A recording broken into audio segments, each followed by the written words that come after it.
Нам, лесникам, необходимо дождаться быстрого всхода зеленки. Вот мы надеемся, что эти дожди, они сгенерируют этот процесс. А пока все внимание на предотвращение лесных пожаров. Десятилетняя статистика без единого возгорания на землях лесного фонда была нарушена в прошлом году. Из-за засушливого лета республика потеряла более 200 гектаров леса. 16 пожаров были зафиксированы на юго-востоке. Горели леса в Альметьевске, Лениногорске.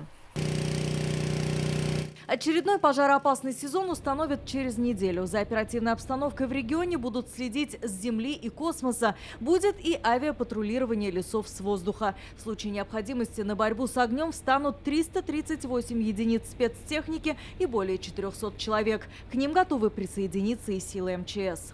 Что касается санкционного давления на нашу страну в части отрасли нашей лесной, мы это не ощущаем.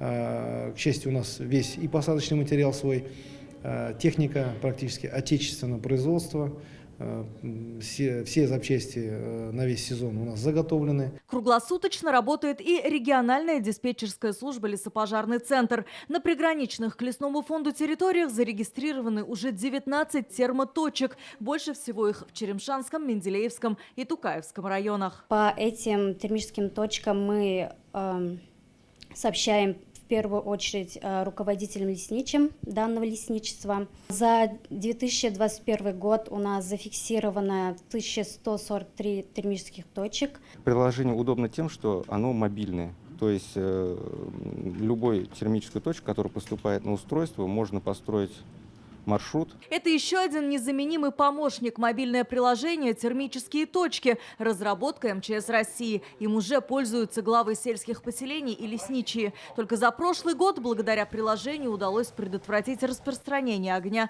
в 800 раз. Ее эффективность проявляется, что 90%, более 90% случаев возникновения термических точек термическая точка идентифицируется как природный пожар. То есть достоверность свыше 90%. Любителей разводить костры в лесу ждут штрафы. Так, физлицам придется заплатить до 5000 рублей, юрлицам до 500 000. Со сходом снега начнутся и лесовосстановительные работы. Только во время ежегодной акции «Сад памяти» собираются посадить более 1 000 000 деревьев.